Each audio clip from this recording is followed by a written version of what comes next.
إن الحمد لله نحمده ونستعينه ونستغفره ونعوذ بالله من شرور أنفسنا ومن سيئات أعمالنا من يهده الله فلا مضل له ومن يضلل فلا هادي له وأشهد أن لا إله إلا الله وحده لا شريك له وأشهد أن محمدًا عبده ورسوله اللهم صل على محمد وعلى آل محمد كما صليت على إبراهيم وعلى آل إبراهيم إنك حميد مجيد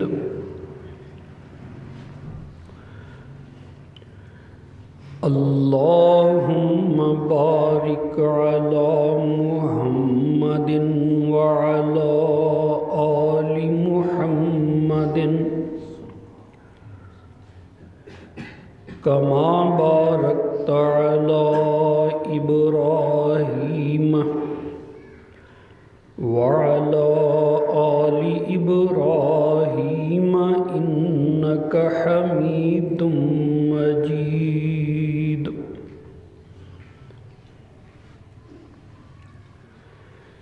رب اشرح لي صدري ويسر لي أمري واحلل عقدة من لساني يفقهوا قولي رب زدني علما أما بعد فإن خير الحديث كتاب الله وخير الهدي هدي محمد صلى الله عليه وسلم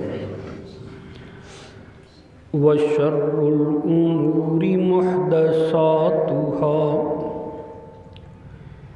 وكل محدثة بدعة وكل بدعة ضلالة وكل ضلالة في النار أعوذ بالله السميع العليم من الشيطان الرجيم بسم الله الرحمن الرحيم حاميم والكتاب المبين إنا أنزلناه في ليلة مباركة إنا كنا منذرين فيها يفرق كل أمر حكيم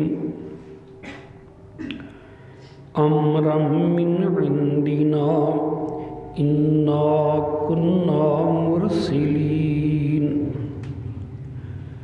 رحمة من ربك إنه هو السميع العليم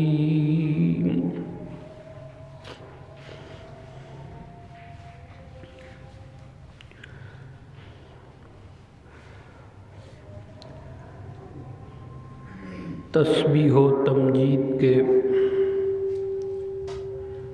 پاکیزہ اور مقدس کلمات اللہ وحدہ لا شریک کے لیے ہیں۔ بے شمار درود و سلام سید المرسلین امام الانبیاء محمد الرسول اللہ صلی اللہ علیہ وآلہ وسلم کی ذات پر،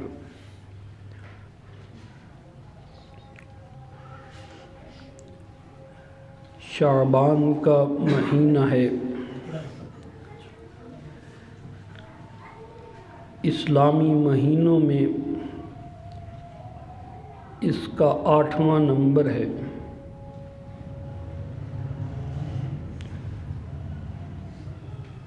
شعبان کو شعبان اس لیے کہا جاتا ہے کہ یہ رجب اور رمضان کے درمیان ظاہر ہوتا ہے۔ شعبان کا معنی نمایاں ہونے والا۔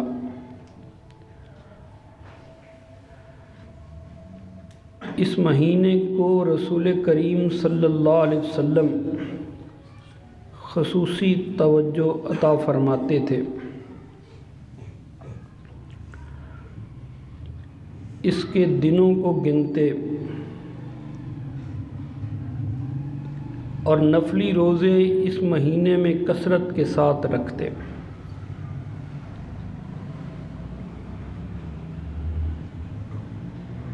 مسلمان خصوصاً بر صغیر پاک و ہند کے وہ بھی شعبان کے مہینے میں بڑی تیاری پکڑتے ہیں، خاص طور پر جب 15ویں شعبان آتی ہے تو اس کو وہ شب برات کہتے ہیں۔ علماء اپنے انداز سے اس کے فضائل بیان کرتے ہیں اور لوگوں نے شب برات کے نام پر کھانے پینے کی اور ملنے ملانے کی کئی رسمیں بھی بنائی ہوئی ہیں۔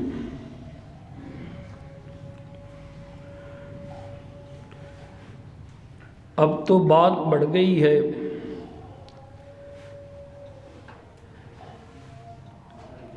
قبرستان میں جلسے ہونے لگ گئے ہیں،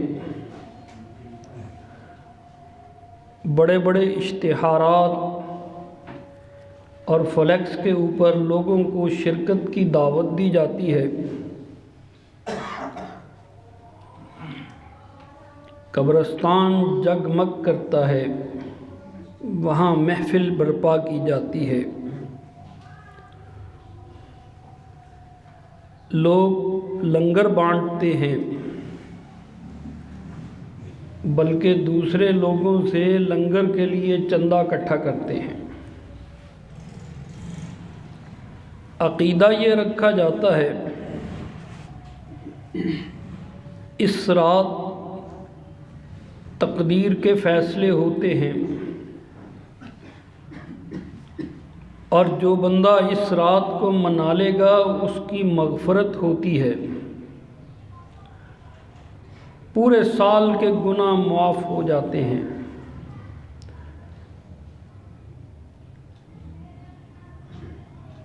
اور لوگ اس خوشی کے اظہار کے لیے اپنی چھتوں پہ چراغاں کرتے ہیں، طرح طرح کی لائٹیں لگاتے ہیں اور پیسے خرچ کرتے ہیں۔ بچے لوگ پھر اس پہ پٹاخے بھی چلاتے ہیں، شور بھی منچاتے ہیں، ایک جشن کا سامان ہوتا ہے۔ اپنے ملنے والوں کے گھروں میں مٹھائی کے تھال، اپنی بچیوں کو شبرات کی عیدی گھروں کے اندر محفلوں کا انعقاد، زرق برق ملبوسات، یہ سب کچھ چلتا ہے۔ نہیں، بات تو اس طرف توجہ نہیں ہے، کیا یہ سب کچھ شریعت میں بھی ہے؟ کیا اس کی فضیلت قرآن مجید میں بھی ہے؟ کیا جو ہم کرتے ہیں صحابہ کرام رضوان اللہ علیہم اجمعین بھی ایسے ہی کرتے تھے؟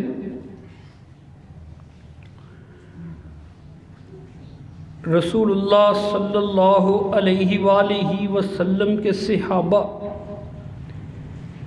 عبادت سے محبت کرنے والے، مصلی پہ کھڑے کھڑے راتوں کو گزار دینے والے، ثواب کمانے کا کوئی موقع ہاتھ سے نہ جانے دیتے۔ صحابی کے بارے میں صحیح بخاری میں ہے، اسید ابن حضیر رضی اللہ تعالیٰ عنہ مصلی پہ کھڑے تھے، سورۃ البقرہ کی تلاوت شروع فرما دی، آسمان سے نور سا اترنے لگ گیا۔ دن کو یہ مجاہد جہاد فرماتے تھے، گھوڑا بھی پاس ہی بندھا ہوا، ایک چھوٹا سا بچہ یحییٰ بھی پاس ہی سویا ہوا، اور یہ اللہ کا بندہ تلاوت قرآن مجید کر رہا۔ آسمان سے نور اترنے لگا، جانور بدکنے لگا، شور سا مچ گیا، بیٹے کی جان کو خطرہ ہوا۔ اسید ابن حضیر رضی اللہ تعالی عنہ نے تلاوت موقوف کر دی اور وہ نور واپس جانے لگ گیا۔ تلاوت شروع کرتے اوپر روشنی ہو جاتی، گھوڑا بدکنے لگتا، اور پھر جب تلاوت روک دیتے سناٹا طاری ہو جاتا، روشنی واپس چلے جاتی۔ صبح ہوئی، رسول اللہ صلی اللہ علیہ وآلہ وسلم کی خدمت میں حاضر ہوئے، رات کا واقعہ سنایا۔ اللہ کے رسول صلی اللہ علیہ وسلم نے فرمایا، میرے پیارے صحابی، تیری تلاوت سننے کے لیے آسمان سے ملائکہ اتر آئے، اگر تو تلاوت کرتا رہتا صبح ہوتی مدینے کے لوگ اپنی آنکھوں سے ان ملائکہ کو دیکھ لیتے۔ اللہ اکبر! ان کو عبادت کا یہ نہیں ہو سکتا کہ کوئی موقع ہو ثواب کمانے کا اور صحابی کہے جانے دو، نیکی کمانے کا کوئی موقع ہو اور صحابی کہے کہ میں نہیں لیتا۔ اللہ اکبر! وہ تو متلاشی تھے، محبت کرنے والے تھے۔ میں ان کی کیا تعریف کروں؟ قرآن کریم تعریف کرتا ہے۔ قرآن کریم کہتا ہے، اے نبی، تیرے لیے ہم نے تیرے صحابہ کو چنا، بڑی خوبیوں والے۔ یہ تو عبادت کے لیے کاروبار چھوڑ دیتے ہیں، عبادت کے لیے کھیل تماشا چھوڑ دیتے ہیں۔ رجال لا تلہیہم تجارت ولا بیع عن ذکر اللہ، تیرے صحابہ میں سے وہ بھی ہیں اللہ کے ذکر اس کو نہیں چھوڑتے، تجارت کاروبار ہر چیز کو چھوڑ دیتے ہیں۔ یہ کیسے ہو سکتا ہے کہ سارے سال کے گناہ معاف ہونے ہوں اور انہوں نے اس رات کو کوئی فنکشن ہی نہیں کیا؟ ہمارے تو منع قبرستان، اور وہ قبرستان جنت البقیع جس کو کہتے ہیں، جس کے اوپر ہر لمحے آسمان سے رحمتیں نازل ہوتی ہیں، جہاں بدری ہیں، جہاں ازواج مطہرات ہیں، جہاں اہل بیت ہیں، جن کو جنت کی بشارتیں ملی ہیں اور جن کو راتوں کو اٹھ اٹھ کے جہاں جا کے جن کے لیے اللہ کے رسول دعائیں کیا کرتے تھے، وہاں تو وہ دفن ہیں۔ وہاں بھی کوئی جلسہ ہوتا، سیدنا عمر رضی اللہ تعالی عنہ کے دور میں ایران فتح، روم فتح، کیسر و کسریٰ کے خزانے مدینے میں صحابہ مالدار، کوئی جنت البقیع میں انہوں نے بتیاں لگائی ہوں، کوئی خوشبوئیں مہکائی ہوں، اور کس مغالطے میں یہ دین میں بھی تم کمرشلزم لے آئے ہو، کدھر چل پڑے ہو؟ اللہ اکبر کبیرہ۔ رسول اللہ صلی اللہ علیہ وآلہ وسلم کی بی بی جویریہ کا میں نے آپ کو ذکر کیا تھا۔ اللہ کے رسول گھر سے گئے، چاشت کے وقت آئے، اتنی دیر تک بی بی جویریہ مصلی پہ ہی ذکر کرتی رہی۔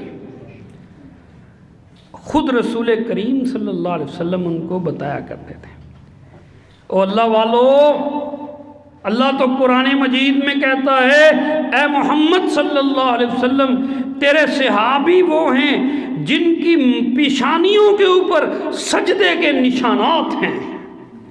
اللہ نے ان کو یہ نور عطا فرمایا ہے، سیماہم فی وجوہہم من اثر السجود، ان کے چہروں پہ سجدے کر کر کے اللہ نے نور کے نشان رکھ دیے ہیں۔ یہ تو بڑے، یہ کیسے ہو سکتا ہے؟ اللہ کے نبی کہ یہ صحابی ان کو سال بھر کے گناہ معاف کروانے ہوں اور انہوں نے اس کے لیے کوئی دن ہی نہ منایا ہو، پتہ نہیں ہمارا جذبہ معاذ اللہ ان سے کہیں آگے نکل گیا ہے، صحابہ سے آگے آگے ہم جا رہے ہیں، جو کام انہوں نے نہیں کیے وہ ہم کرنا شروع ہو گئے ہیں۔ اللہ اکبر۔ اہل علم کہتے ہیں کہ قرآن مجید میں اس کا ذکر ہے شب برات کا، تھوڑا سا اس کا بھی جائزہ لے لیتے ہیں۔ سورۃ الدخان کی پہلی آیتوں کو پڑھا جاتا ہے، حامیم والکتاب المبین، قسم ہے وضاحت کرنے والی کتاب کی۔ یہ اس قرآن مجید کو اللہ نے المبین کہا، ہر حکم کو واضح کرنے والی، اور پھر اللہ اپنی کلام کی قسم بھی اٹھاتے ہیں، والکتاب المبین، قسم ہے وضاحت کرنے والی کتاب کی، انا انزلناہ فی لیلۃ مبارکۃ، بے شک ہم نے اس کتاب کو برکت والی رات میں نازل فرمایا، انا کنا منذرین، ہم لوگوں کو جہنم سے ڈرانے والے ہیں، فیہا یفرق کل امر حکیم، اس رات میں ہر حکمت والے معاملے کا فیصلہ کر دیا جاتا ہے، امرم من عندنا، جو حکم ہمارا اس وہ، انا کنا مرسلین، بے شک ہم ہی رسولوں کو بھیجنے والے ہیں۔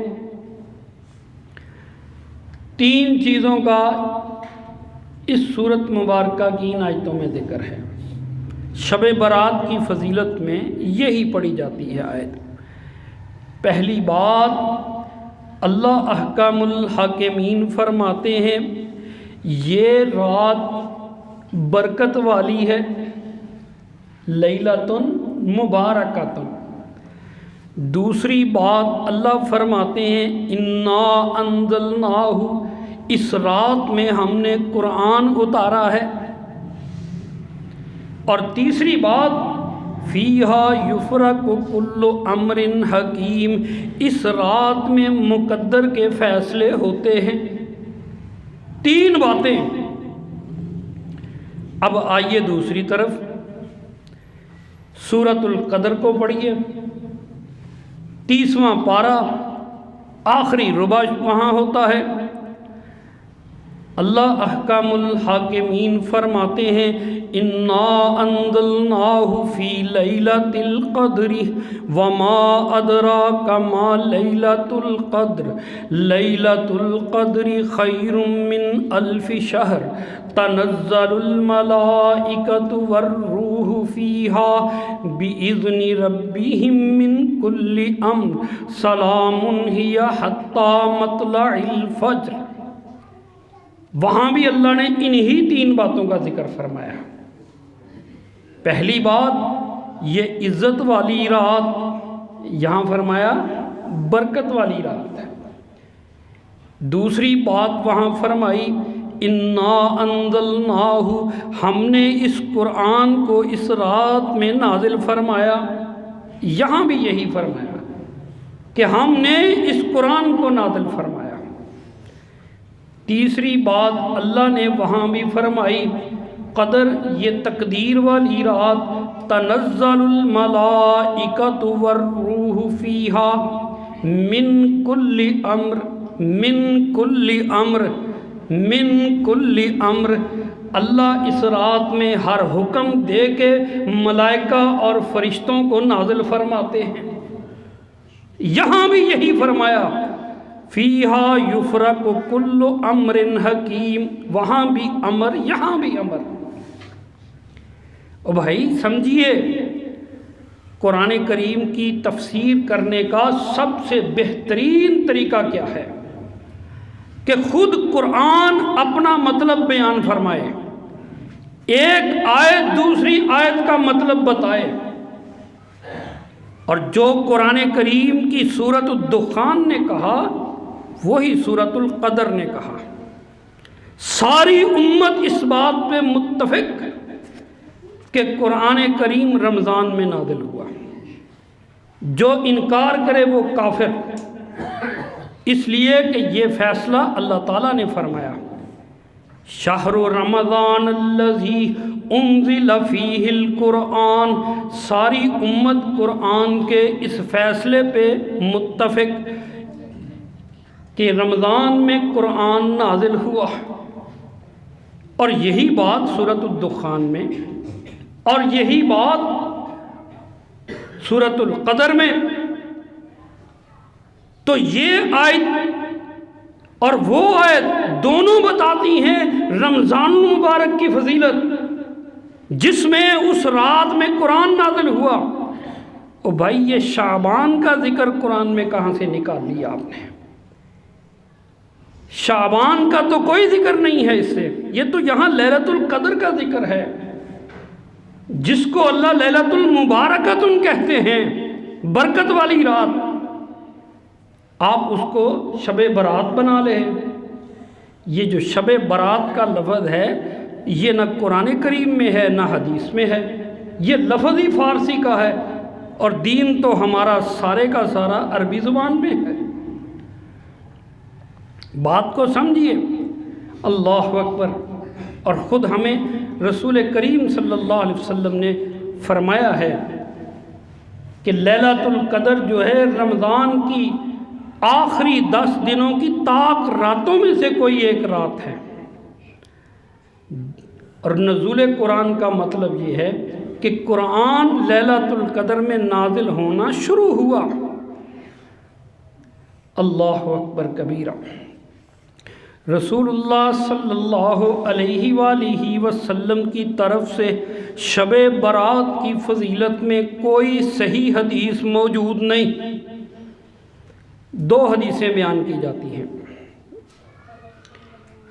ایک حدیث میں ذکر ہے کہ اللہ کے رسول صلی اللہ علیہ وسلم رات کو اٹھے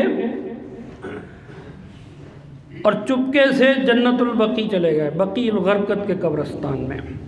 سیدہ عائشہ رضی اللہ تعالی عنہا نے دیکھا، آنکھ کھولی، اللہ کے رسول بستر پر نہیں تھے۔ ان کے دل میں وسوسہ آیا، وہ بھی تلاش کرتے کرتے رسول اللہ کے پیچھے پیچھے وہ بھی قبرستان چلے گئیں۔ اللہ اکبر۔ نبی کریم صلی اللہ علیہ وسلم نے جناب عائشہ کو دیکھ لیا رضی اللہ تعالیٰ نے، کہا عائشہ تم مجھے ڈھونڈتے ڈھونڈتے پیچھے آ گئی۔ کہنے لگی اللہ کے رسول میرے دل میں آیا شاید آپ کسی اور زوجہ محترمہ کے پاس چلے گئے۔ تو اللہ کے نبی نے فرمایا میں اللہ کا نبی ہوں، بے انصافی نہیں کرتا، اللہ اور اس کا رسول ظلم نہیں کرتا، اگر تیری باری تھی تو میں تجھے داؤ لگا کے کسی اور جگہ نہیں جا سکتا، میں تو یہاں قبرستان آیا ہوں، کیونکہ بنو کلب کی بکریوں سے زیادہ، جو کہ بہت زیادہ تھے، آج اللہ گناہ گاروں کو معاف فرما دے گا۔ یہ سنن الترمذی کی حدیث ہے، سنن ابن ماجہ میں بھی موجود ہے۔ اور نوٹ فرمائیے محدثین کہتے ہیں نہایت ناقابل اعتبار روایت ہے۔ اس کی سند میں ابن ابی بسر راوی ہے جو حدیثیں گھڑ لیا کرتا تھا، لہذا اس وجہ سے محدثین نے کہا اس کا اعتبار نہیں کر سکتے، یہ قابل قبول روایت نہیں ہے، ہمارے معیار پہ نہیں پوری اترتی۔ اللہ اکبر۔ دوسری حدیث سیدنا علی رضی اللہ تعالی عنہ سے مروی ہے کہ جناب علی نے روایت فرمائی ہے کہ اللہ کے رسول صلی اللہ علیہ وسلم نے فرمایا کہ اس رات مغرب کے بعد اللہ آسمان دنیا پہ تشریف لاتے ہیں، فجر تک رہتے ہیں، جو بندہ جو مانگتا ہے اللہ اس کو عطا فرما دیتے ہیں۔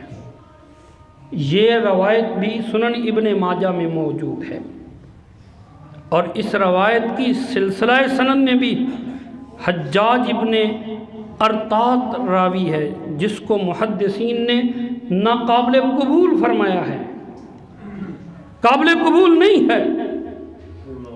اللہ اکبر، دونوں روایتیں قابل قبول نہیں۔ اب ہمارے علماء کراچی کے دیوبند عالم دین بنوری ٹاؤن سب سے بڑا مدرسہ ہے، وہاں پہ انہوں نے فتویٰ دیا، میں نے پڑھا اس کو، وہ فرماتے ہیں اگرچہ ضعیف حدیثیں ہیں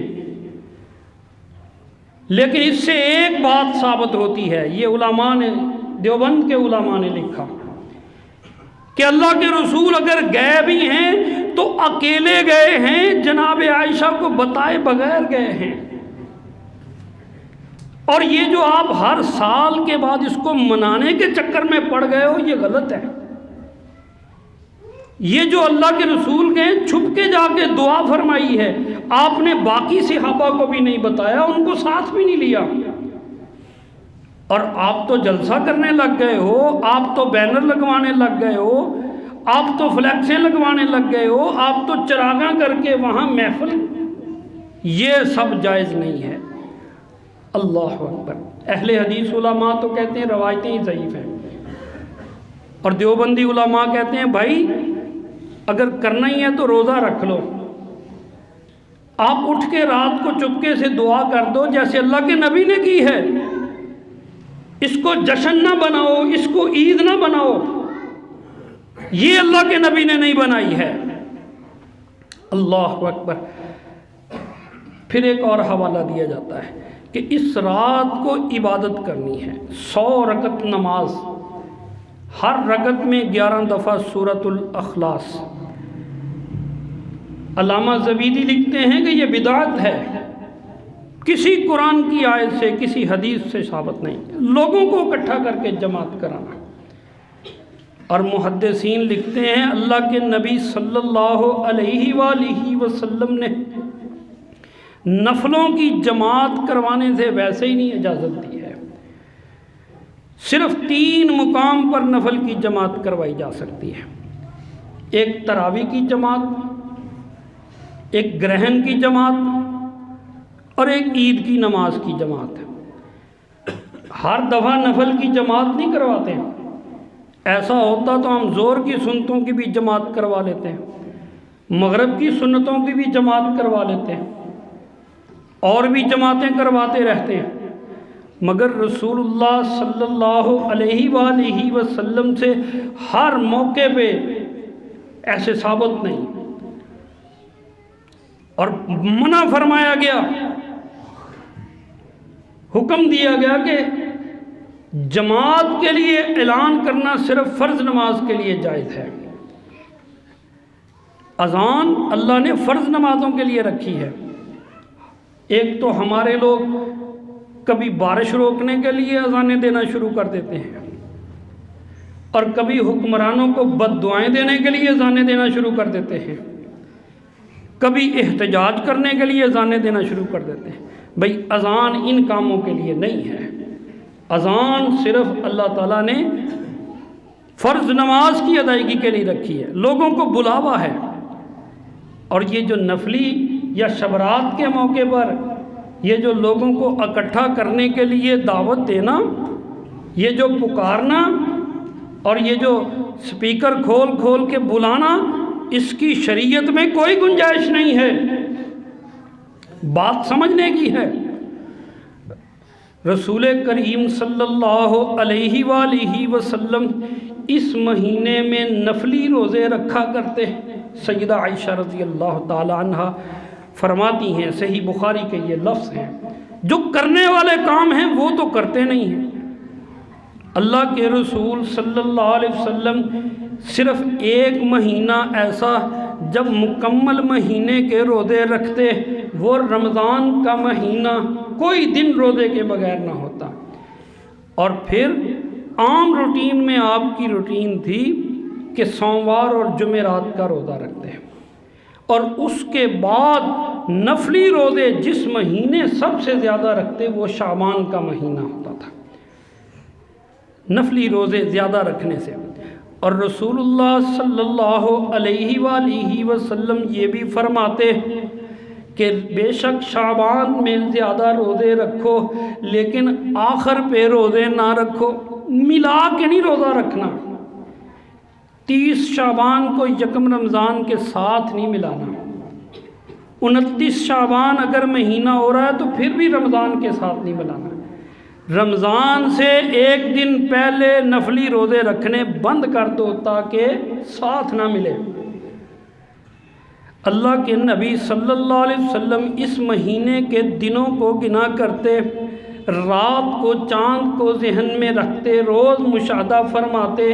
سیدہ عائشہ فرماتی ہیں، امام نسائی رحمۃ اللہ علیہ اس صحیح حدیث کو نقل فرماتے ہیں، کان یتحفظ من شعبان ما لا یتحفظ من غیرہ۔ اللہ کے رسول جتنا شعبان کے دنوں کا حساب رکھتے، راتوں کا حساب رکھتے، کسی اور مہینے کا نہ رکھتے۔ اور اگر چاند بالکل 29ویں کے بعد واضح نظر آ جاتا تو رمضان کا اعلان ہو جاتا۔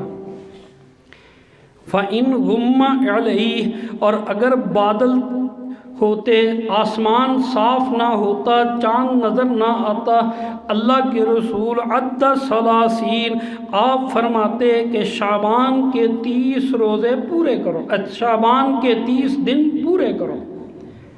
بڑی احتیاط کے ساتھ اللہ کے نبی صلی اللہ علیہ وسلم ایسا کرتے۔ ہماری قوم ہے، ہمارا دل کرتا ہے، ہم کہتے ہیں کہ ہمیں کھلی چھٹی دے دو، جیسے مرضی کاروبار کریں، جیسے مرضی زندگی انجوائے کریں۔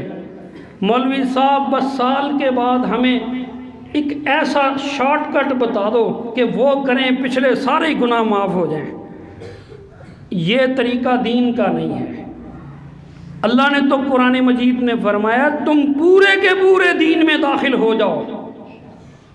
تمہارا نکاح، تمہاری معاشرتی زندگی، تمہارا کاروبار، تمہاری دوستیاں، تمہاری رشتہ داریاں، تمہارا لینا دینا، تمہارا ملنا بچھڑنا، تمہاری پسند ناپسند، جب تک سب کے سب اسلام میں داخل نہیں ہو جاتے، اکیلی نمازوں سے گزارا نہیں ہوتا۔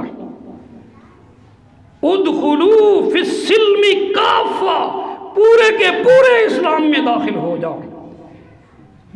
ہم کہتے ہیں بس نماز پڑھیں گے، شکل صورت اپنی طریقے کی، رسم و رواج اپنی پسند کے، رشتہ داریاں اپنے اصولوں کے مطابق، کاروبار دنیا داری کے حساب سے، اور پھر جو مرضی کرتے پھرو، بھئی جو اللہ کا حکم مولوی صاحب کے لیے ہے وہ ہر مسلمان کے لیے ہے، جو دین مولوی صاحب کے لیے نازل ہوا ہے وہ ہر ایک کے لیے ہے۔ اور اللہ کے نبی نے تو کبھی اپنے میں اور صحابہ میں فرق نہیں کیا تھا۔ اللہ کے نبی کا مقام ہی یہ تھا کہ ہر حکم پہلے خود کر کے دکھاتے تھے۔ ہم نے سمجھا دینداروں کا کام ہے دین پر عمل کرنا، تو یہ شارٹ کٹ کی زندگی نہیں ہے بھائی، پورے کے پورے اسلام میں داخل ہو جاؤ۔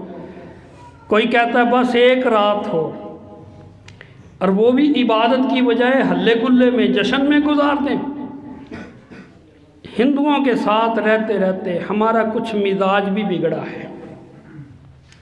ہندو دیوالی مناتے ہیں، ہاں جی، ان کی لکشمی اترتی ہے، وہ راتوں کو چراغاں کرتے ہیں۔ لکشمی وہ کہتے ہیں ہندو دولت کی دیوی کو، ان کا خیال ہے کہ آسمان سے اس رات دولت کی دیوی اترتی ہے، تو چھتوں کے اوپر وہ چراغاں کر دیتے ہیں کہ کہیں ادھر ادھر نہ چلی جائے، یہ لکشمی سیدھی ہمارے گھر میں ہی ہے۔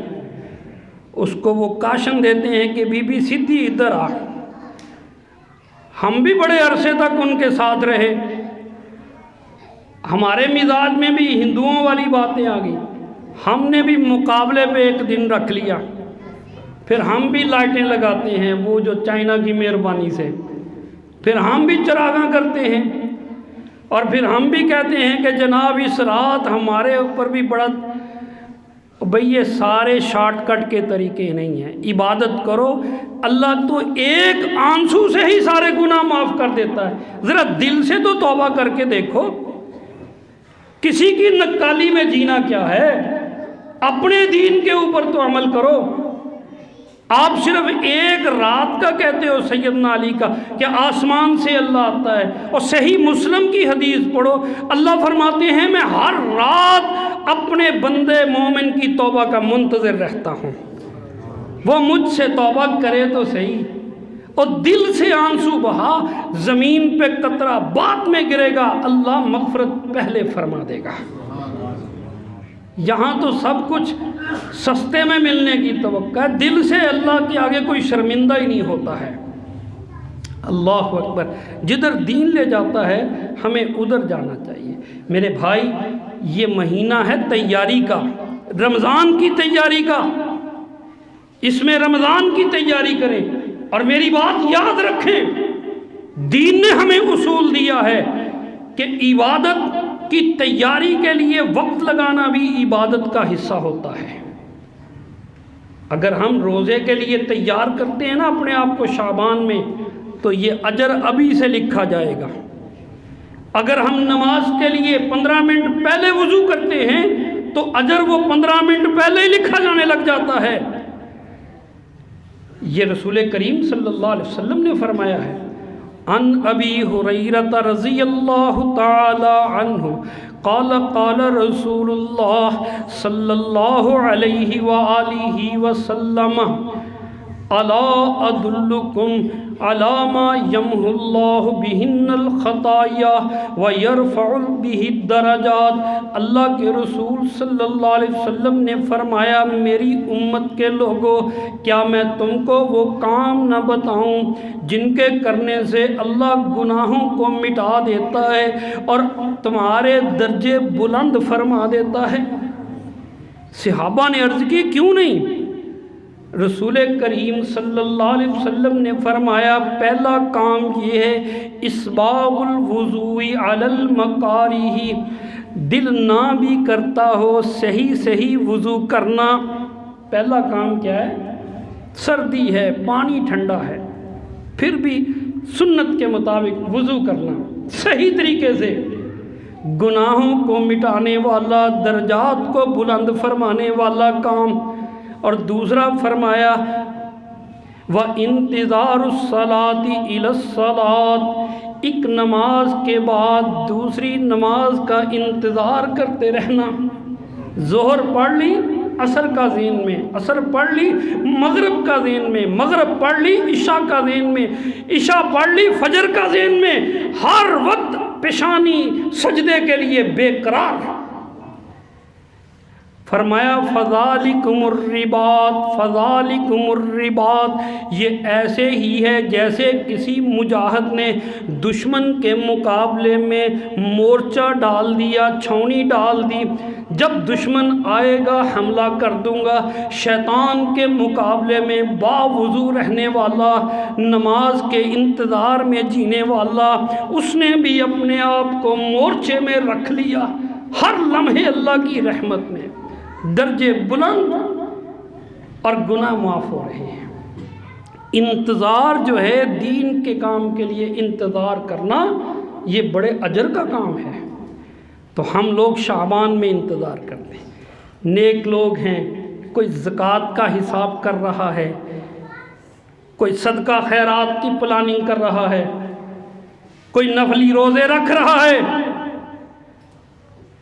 کوئی دینی معاملات نپٹانے کے لیے بچوں کو تیار کر رہا ہے، کوئی گھر کا ماحول بنا رہا ہے، کوئی قرآن کریم کی تلاوت کا سوچ رہا ہے، اور رمضان کی تیاری جو کر رہا ہے اللہ اس کو ابھی سے اجر عطا فرمانا شروع فرما دے گا۔ اللہ تعالیٰ قبول و منظور فرمائے۔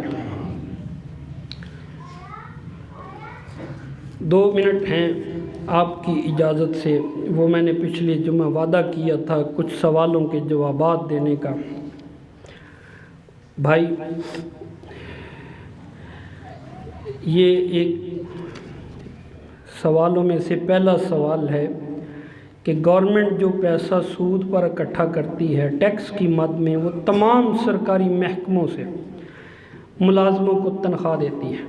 ملازم اگر اس کے ساتھ متفق ہے، اس کو سوال کو ذرا وسیع کر لیں، آپ کی مجبوری کا فائدہ اٹھا کے اگر حکومت آپ سے سود لیتی ہے، کبھی بجلی کے بل کی روشنی میں، کبھی پانی کے، اور کبھی آپ نہیں بھی چاہتے تو وہ کہتے ہیں کہ جناب ہمارے بینک میں فیس جمع کراؤ۔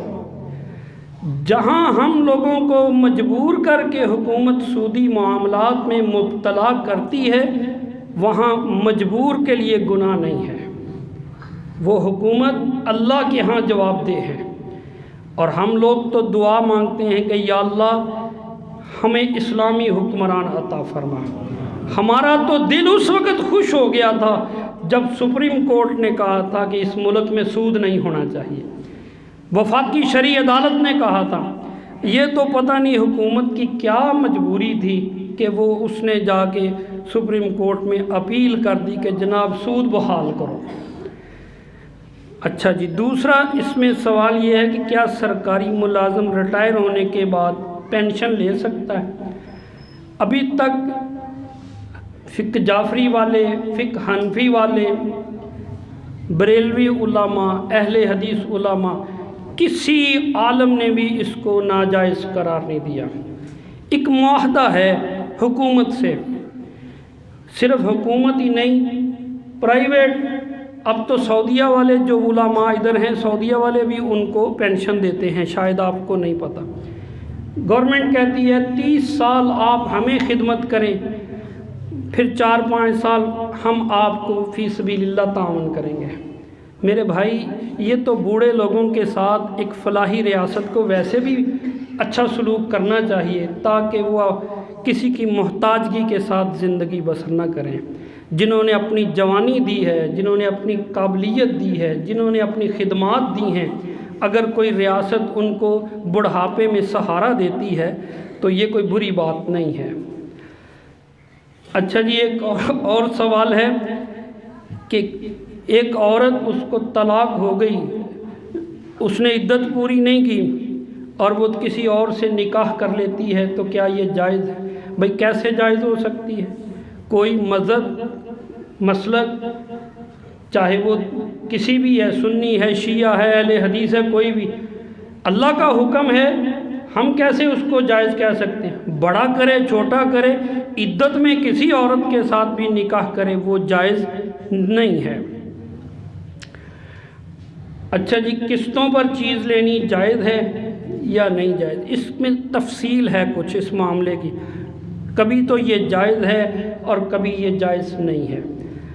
میں الحمدللہ میں نے کبھی کوئی چیز قسطوں پر نہیں لی، نہ میں بینک سے لیتا ہوں، اور میں تو کوشش کرتا ہوں کہ وہ ان معاملات سے دور رہوں، یہ میرا کوئی ذاتی معاملہ ہے۔